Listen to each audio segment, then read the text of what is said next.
This is a really fun evening. I've loved all the readings so far, and I'm really glad to be here. I'm from Toronto, and I was just in, well, is somebody else from Toronto here? Okay. I'm all alone in the world. I was just in New York and Los Angeles here, and I'm just so relieved to be here, because this city feels sort of more familiar to me, and I just think it's a cooler place than those other places also. As a result, I'm going to be the one that does the, well, I think Joshua said that you either have to be funny or dirty, so you were funny and there's some dirt, and I'll be dirty, I'll be genuinely dirty. This is that kind of, I mean, City Lights bookstore is just in my head, and all those great people you have here, and I won't go on. But I'm going to read from this, How Should a Person Be, and yeah, I think this is a great city, and thanks for having this party. Thanks also to the Believer and the Sweeneys who've made my life so good, and you've got such good people. Okay, this scene takes place, I won't even describe what the bar looks like, because let's just say it looks like this. It looks like this. Standing alone at the bar, I wondered if I could love the boy I noticed at the end of it. The one with the curly brown hair who was like a washed out, more neutral version of the first boy I loved. When he stepped onto the front steps, I thought, if he's gone out there to smoke, I will love him. But when I got outside, though I could see a cigarette dangling from his lips, I did not love him. I went back inside to get another drink and was standing by the bar when a man, slightly taller than me, stepped out from the crowd and moved toward me. My stomach lurched. I turned away. I was so attracted I couldn't let myself speak. I knew him, though. His name was Israel. This was a guy whose girlfriend I had complimented the year before, running into her on the street and saying, "Your boyfriend is the sexiest guy in the city." Though I meant it, I was also hoping to flatter her. Later, when I learned that she was angry at me for saying this, I got upset. I had genuinely wanted to compliment her. I had met Israel once before, several years ago, and I never forgot it. I was married at the time and was going down in an elevator in a building of artist studios. He entered on the same floor and stood there beside me. He had killer eyes, huge, jaded, soul-sucking eyes, a nice and lazy smile, big, thick lashes, and the lips of a real pervert.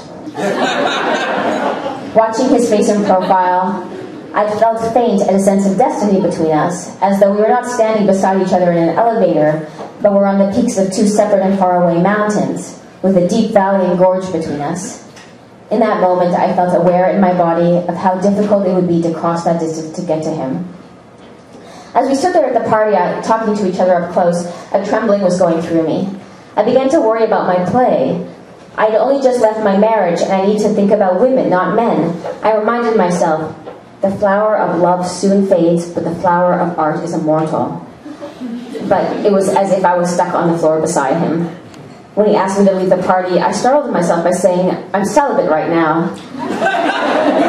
His eyes came alive in a different way, and his grin was the grin of a bear. "So you're one of those people," he said. "One of what people?" "One of those people who think they can control themselves." I blushed unhappily, then followed him out.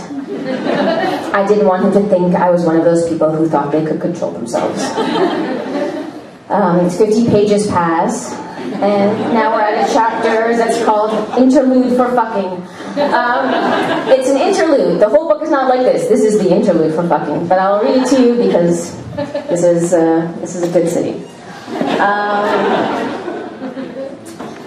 So the Sheila character meets him. The Sheila character meets him, and is quite overtaken by this powerful force. And he has written her an email. He called her on the phone.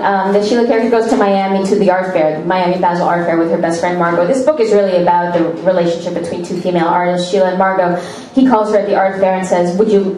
And he says, "What are you doing right now?" And she says, "I'm talking to rich people." And he says, "Would you like my cum in your mouth right now, talking to those rich people?" And she doesn't know what to say and hangs up. It just says yes. That's the only answer, right? And then hangs up the phone. And then later, he calls her again, and then she says, "All right, Israel, come in my mouth. Don't let me wash it out so that when I talk to those people, I can have your cum swimming in my mouth. And I will smile at them and taste you. It will be as you wanted it, me standing there and tasting your cum, stumbling over my words. And if you see something you don't like, you can correct me later. You can take your hands and bruise my neck, keep pushing till you feel the soft flesh at the back of my throat, so the tears roll down my cheeks like they do every time you thrust your cock to the very back of my throat, like it never was with any other man. I never always had tears rolling down my face. Even when you hear me gagging, you don't stop.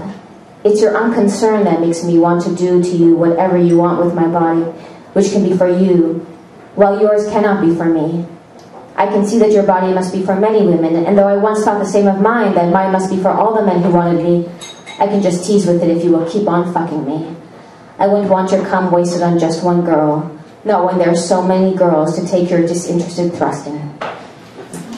Fuck whichever sluts it's your fancy to fuck. You will find me in our home one day, cooking or doing your laundry as you wish, washing your slutty underwear that some girl slutted on while you were out. I'll make you your meals and serve you them, leave you alone to paint while I go into my room. Then in the morning when we wake, you can look down, touch your cock. It's hard. Do you need me then? Tell me as you did the first time I woke in your bed. I like to have my cock sucked in the morning. All right, Israel, I will put it in my mouth. You just close your eyes. I will do my work for you in the morning. I don't know why all of you sit in libraries when you could be fucked by Israel. I don't know why all of you are reading books when you could be getting reamed by Israel, spat on, beaten up against the headboard, with every jab your head batted into the headboard. Why are you all reading? I don't understand this reading business when there's so much fucking to be done.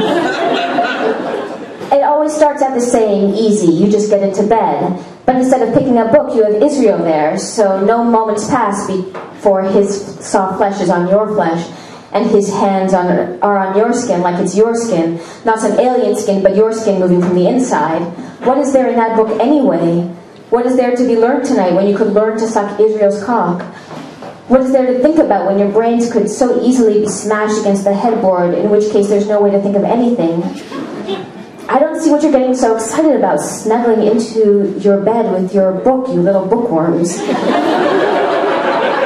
When instead, Israel could be stuffing his cock into you and teaching you a lesson, pulling down your arms, adjusting your face so he can see it, stuffing his hand into your mouth and fucking your brains right out of your head. I don't see why you walk down the street so easily, not noticing that you're living half a life. Or how you move up to the counter to order a tuna fish sandwich like there's nothing else in the world, when there's only one thing in the world to be paying attention to right now, which is that you are not getting your brains fucked out of your skull by Israel. And don't you think that's a problem, you stupid brain-dead slut? I'm just saying, because I was watching you there and I thought, this stupid fucking know-nothing slut needs her brains scrambled by the cock of Israel. Her throat has never been bruised down its back by him, is all I was thinking when I saw you ordering your sandwich. Tuna fish lady? Do you have no dignity? Is your body a limp half body? Or is it impossible to have any dignity unless you're getting nightly reamed by Israel? If you'd like to call your mother, go and do it. The sun is shining, it's noon. The time for tears is now.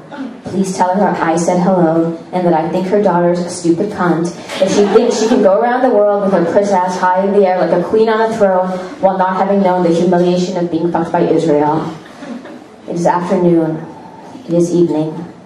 All the people are going to sleep, except Israel, who is a working man. But sleep has no friendship with him this week, whose sleep is being slaughtered and slit.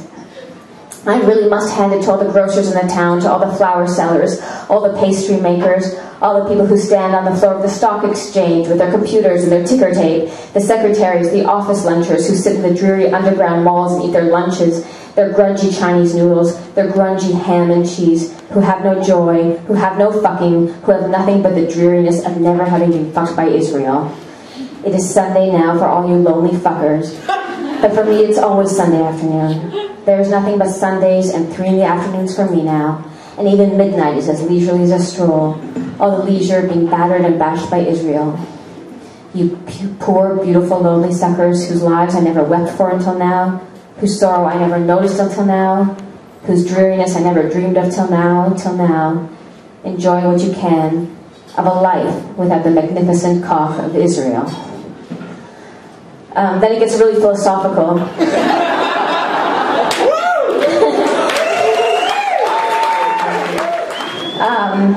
It goes on, and then it says, Now all the windows in the kitchen are shining with light from outside, where you are, Israel, while I am inside on the phone. So you can see me with 3 guys tonight while you smoke on the chair you put in the corner of the room, only to leave it to lean down and look at what is going on between my legs. Blow your smoke up my cunt so I can taste it with my dizzy little puss, dizzy for you. Whatever you want to do, I will do it. And whatever I don't want to do, I will do that too and will want to. Tonight the light came from the window so beautifully that I didn't know if it was moonlight or sunlight I was seeing. I just stood there washing the dishes and breaking them on my wrists and hands like the long-suffering wife of a great poet, which you are not. Now you want to go from me into the happy solitude of your maleness, with your need of no comfort from any woman. As you said, I finally learned not to need any woman. Let my breasts not satisfy you then. Let my cunt bore you completely, so that even all the other cunts in the world can't distract you from the boredom that comes over you when you think of mine. Okay, thanks.